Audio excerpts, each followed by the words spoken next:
weakling! Yora!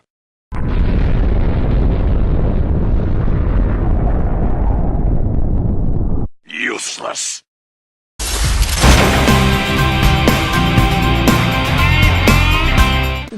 That would be like the like you could have like the creepiest ending of Haunting Ground ever. If you just had like the ending is Fiona laying in bed with Debilitus. I mean, Debilitus looking extremely disturbed, like she did something to him. And what I mean, if that's any company not how a dolly is supposed to look.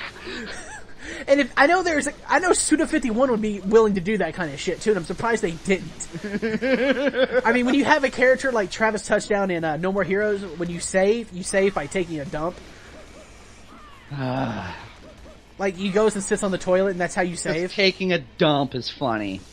What I'm saying though is like if you're willing to go like that, why not have a character rip their clothes off, like in disguise and just wearing their underwear underneath it?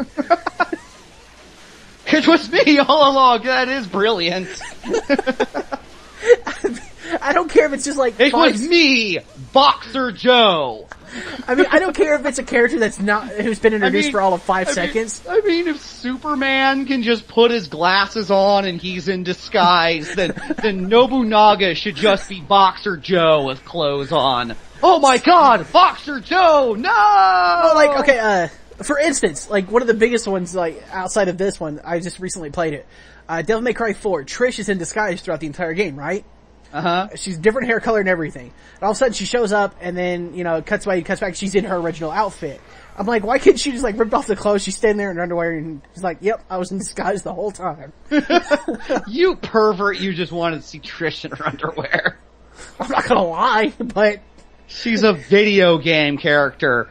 It's one thing to see like a really hot cosplay character in the same outfit. Well, what I mean is like, it would still be funny. That's the one thing I have to say, like, Comic-Con's going on down here in San Diego right now. I'll just walk around, look at all, like, the armies of slutty Harley Quinns. Arcana. I love how Arcana Heart, which was a good game, which you're not going to mention here. Oh god, yeah. God damn, I know we've stayed off track for this game for most of this particular recording, but... Can you blame us? People understand. We are literally reliving the same things just with a different character. The only reason we're doing Lucia's is because she has different story parts. And we feel like we wouldn't have completed this suffering without at least doing both characters. Yeah, I don't see the completionist doing an episode of this game anytime soon. And keep in mind, I just see him in a corner crying. I couldn't do it. I couldn't do it. It was so mediocre. And it's not like, in DMC 3, Virgil has his own storyline bit. It's not like he's an included disc. He's just a bonus thing. She is an included full set of this game. She's on an entire separate disc for herself. So she is meant to be played. Like a 2-bit whore. And I would like to point out, this is like one of the only scenes ever, I don't know if I said this last time, that he actually goes full Devil Trigger in a cutscene. The only other scene I could think of where he goes full Devil Trigger is in part 3, when he actually first turns into the Devil Trigger form. That's the only other time. We done yet? Almost. We're almost there. Oh my god. I know. Why did you save me? I am not the human, I am the monster. I surrender! She did, she gives up as soon as she learns that she's just a clone or whatever. She's like, I do not deserve to be alive, I surrender. And I would like to point out... To the country of France watching this... Yeah, I'm sorry. But I would apologize, but what are you gonna do? But yeah, well, you know what? Apologizing to you would mean apologizing to everybody offended, and I just don't have the time. This mission right here, it irks me because Dante just walked off, right? And in his mission, he's going to hit the orbs to activate the demon world.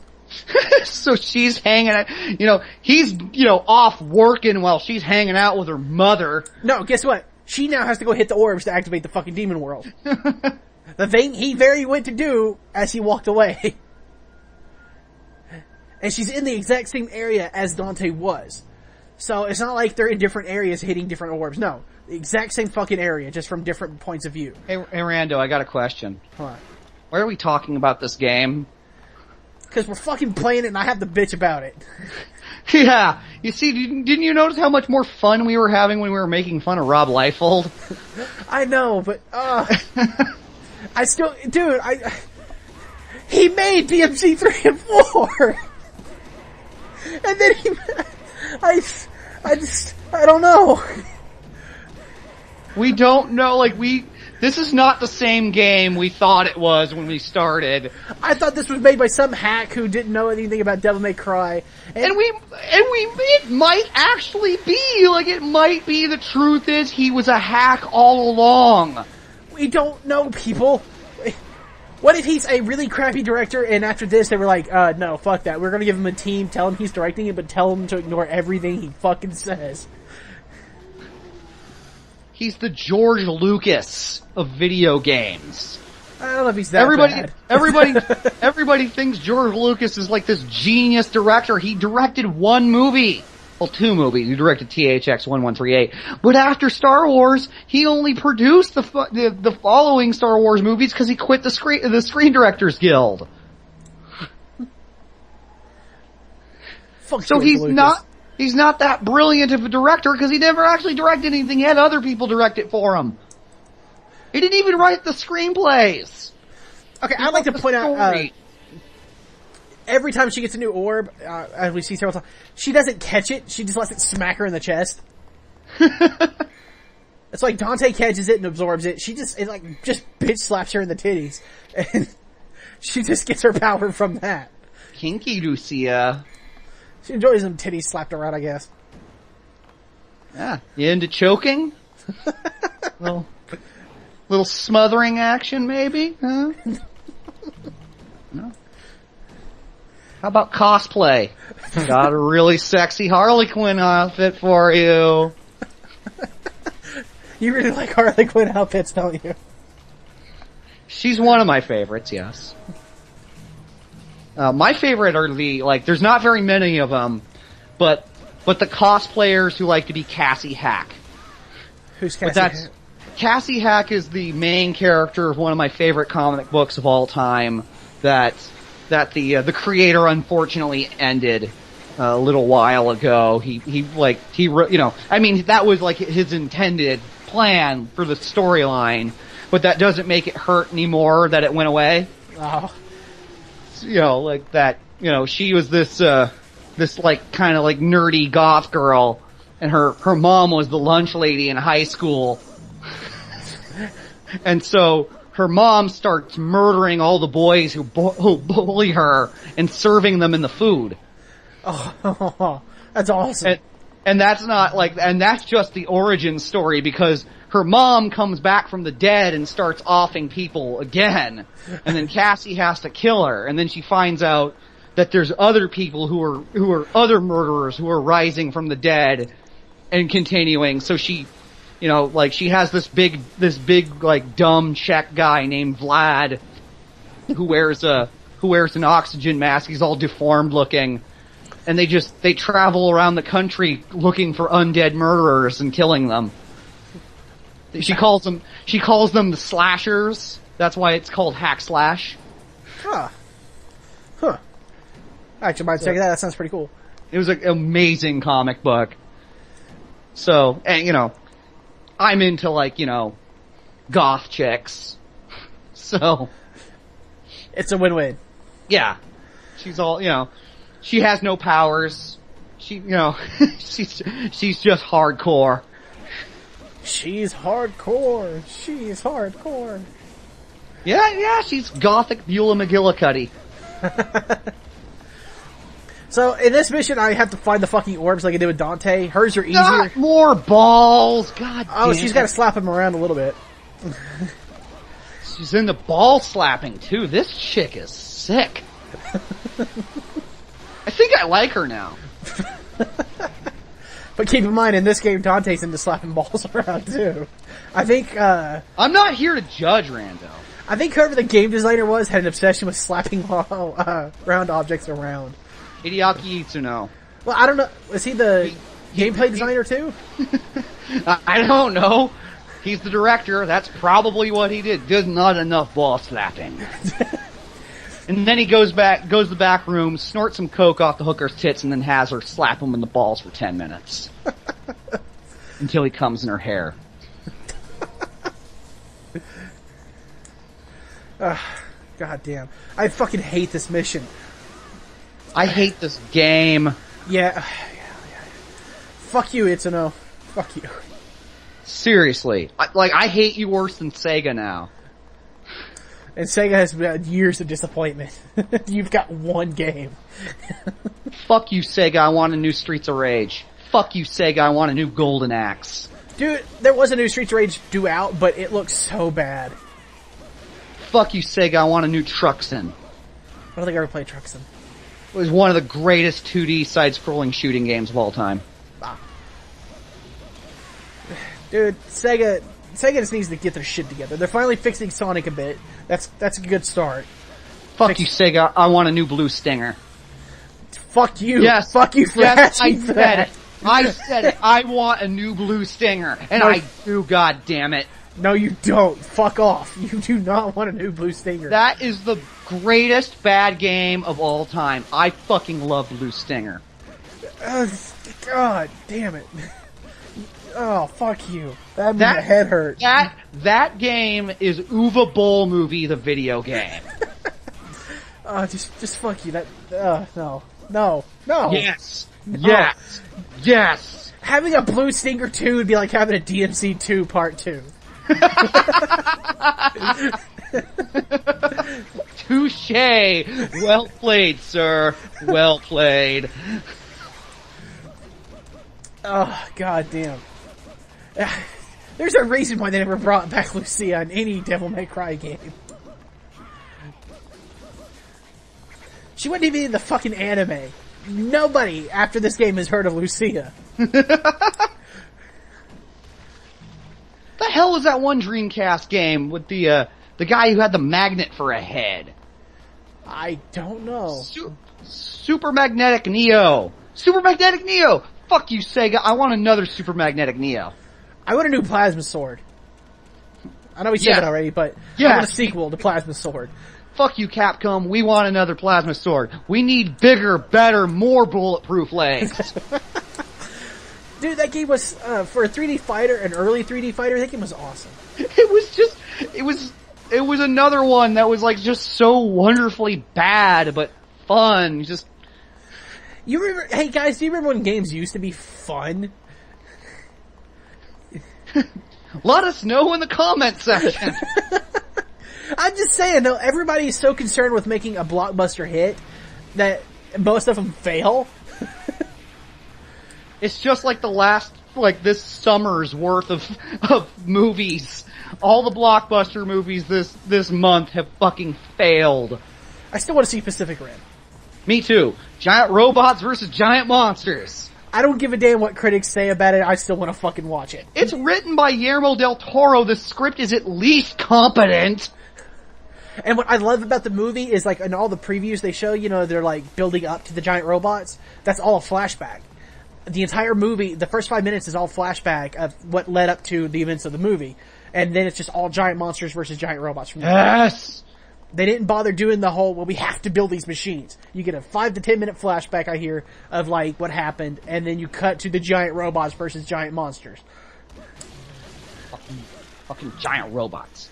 Giant monsters. Giant robots wielding giant boats of swords, fighting giant monsters underwater.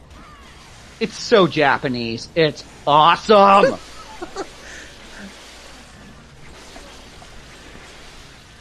And with the new Godzilla coming up, which may be competent, we might actually have a good kaiju year.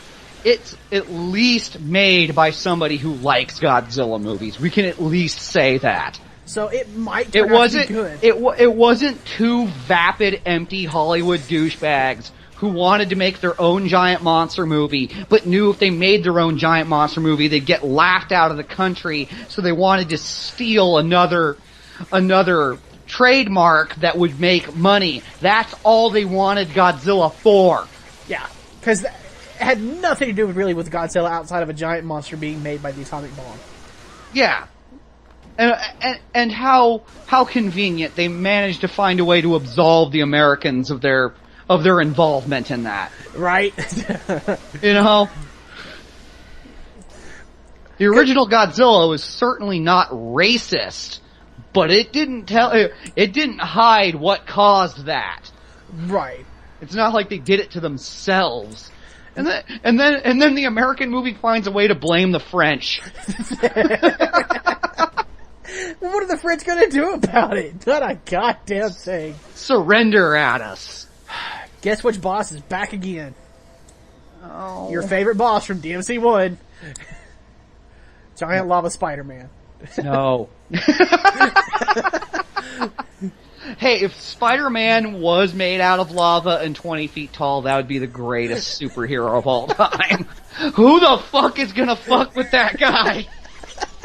He's just gonna like fall out of the sky in a big fiery ball of brimstone and be like, "Hey, you stop robbing that old lady, or I'll make you melt in my presence." That'd be the greatest deterrent to crime. Oh yeah, what's gonna happen if I steal this? A giant fucking Spider-Man made of lava is gonna descend from the sky and fucking kill you. Bullshit, giant lava Spider-Man descends. Alright, yeah, you're right, I don't need this TV. Here's the question, how does great power and great responsibility and stuff, I'm gonna go eat some giant flies. Here's the question, how does giant lava Spider-Man swing around? What is he attached to? He ain't attached to the fucking Empire State Building. I think we found the secret to 9/11. It was a conspiracy all along. To hide the giant 20-foot lava Spider-Man swinging through to the Twin Towers. A government experiment gone terribly wrong. That's what that movie Cloverfield is trying to tell us. I still haven't seen that fucking movie entirely. They just had to change it into a giant tentacle dog. You never get to see a clear picture of Cloverfield, do you? I haven't seen the movie in its entirety. I got bored of it. Close near the end, you can make out, like, you know, what he's supposed to look like. Plus, they already released action figures of him, hoping that people would want to face him against Godzilla on their own, you know, on their play sets at home. Yeah, they would, and here's what would happen. Godzilla, fire breath, you dead. My Godzilla would look down on him in disgust, just like, you're fucking serious, right? You're a dog. So you're a chupacabra with extra features. You're a chupacabra. A chupacabra chihuahua. A chupawawa. So this will probably be the last mission we go for today. And it's the fucking gauntlet thing that Dante had to do too. And guess what? She can't hit multiple enemies as well as he can. Oh. And I still have yet to figure out what monster to throw into that fucking pile right there to unlock the slowdown ability. So yeah, fuck it. Fuck you, whoever produced Dynamite Heady. I want another Dynamite Heady game. I don't even know what Dynamite Heady is. It was a really fun game back on the Sega Genesis. It might have come out on the SNES too, but I'm not sure. He was a guy trying to save his planet. And the gimmick was that the power-ups changed your head. And that you had different heads that you could use for attacks. Do you guys remember when most exclusive weren't shooters? Yeah, what the fuck? I mean, like, I know, like, every console has its exclusive that's not a shooter, but every console has an exclusive that is a fucking shooter. Like, PS3 has, Resistance, Microsoft has Halo and Gears of War, and Nintendo has, Yeah, Nintendo has what it has. But yeah, it's like, and I know, you know, the shooter craze is still going big, and that's why and everything, but still, fuck it. Fuck you, Sega, I want a new Space Harrier. I want a new shmup. Yeah, a good old-fashioned 2D shooter. Fuck you, Sega, I want a new Afterburner. A new fucking, Nintendo, you need to come up with a new fucking, what was that shooter on SNES? Had a unicorn. R-Type? Had a unicorn on the title, box cover, under the name of it. It was set like Russians were attacking or something. Russian Attack? No, that was a 2D scroller. I'm talking about a 2D shooter. They re-released the Russian Attack game and it fucking bombed. But Aww. It was a horrible game, trust me. It was bad. Well, that just makes my nostalgia cry. I know Screw Attack did an HD versus the original, and the original fucking beat it every way. God damn. Like, the graphics were pretty meh for, an HD, re-release and everything. Let's get back to this SNES game, because I'm I was a Genesis kid growing up, so I didn't really have a lot of SNES games, and like, as I've been collecting for the SNES recently, every game I've gotten I've hated. Like, every game that's not, like, one of the big name titles, Mario, Metroid, Final Fantasy, whatever. I can't remember the name of it, but if you look up Screw Attack's top 10 Super Nintendo games, I believe it's number 10. Okay. I know the box art has a picture of the unicorn, like, underneath the name of the game, just the unicorn head. I just don't remember what it's fucking called. Fuck, dude. It was tied with Gradius 3. Gradius 3 is fucking badass. Yeah, they tied it with it because it was their list, and they said, fuck you, we can do this. And they didn't know which one to pick, so they picked both of them. Okay, good. Alright, yeah, I don't know. I don't remember what it's called. Oh god, what was that game I was playing last? Musia. Like what a great idea for a game. Oh. And then you actually play it, like... it's called Musia, Japanese horror story.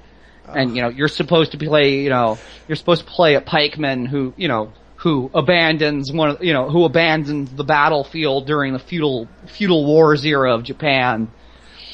And then comes across a haunted village, and, the rest of the game is you fight demons. And I was like, what a great concept for a game. The graphics aren't half bad, and the, sound wasn't that great, but everything, and I was playing it, and then the fucking controls, like, just, oh god! Dude, bad controls can ruin any game, I don't care how fucking good it is. And no flicker time, so, like, enemies can be walking through you, and you take 5 or 6 hits. God, I hate that design choice. Yeah, like, it made me pine for the Ninja Gaiden or Castlevania flying back when you get hit. I mean, admittedly, those games went out of fucking control with that shit, but it, like, in a game like that, you understand why it was there. Yeah, because if not, you'd get fucked hard. Yeah. Speaking of Castlevania, man, never did before as an action game. I thought I'd be more excited for a Castlevania game than I was for a Devil May Cry game. I'm actually more excited for Lords of Shadow 2 than I was for the new DMC. I am not one to talk because I've never played anything past Castlevania 3. Lords of Shadow, a lot of people, bragged on it because it was the next step. They went 3D, like God of War, Devil May Cry style type gameplay. Mm-hmm. It was fucking excellent. I loved it. And I'm okay with that. I never played Castlevania 64, so I don't have the bad taste in my mouth. Well, good, because that's what there's the drop kick. I just got drop kicked by the fucking blood goat. Drop kick, blood goat! Maven! I thought we did that joke before, but... That's the only way Maven could be cool. If he was a blood goat drop kicking demons? Yeah. If Maven could transform into an anthropomorphic goat man. But, anyway, Lords of Shadow 2... it looks fucking outstanding. You actually get to play as Dracula. Because in the end of the first one, our lead character becomes fucking Dracula. So Dracula's a title now. He's what people call Dracula. He became what was known as Dracula. Oh, okay. Because at the end of the first game, you fight fucking Lucifer himself. So, okay. And our hero becomes a vampire, and he's known as Dracula. So... it's not a title. He became the vampire that everybody called Dracula. So, like, do you play Vlad Tepes? No. Damn it!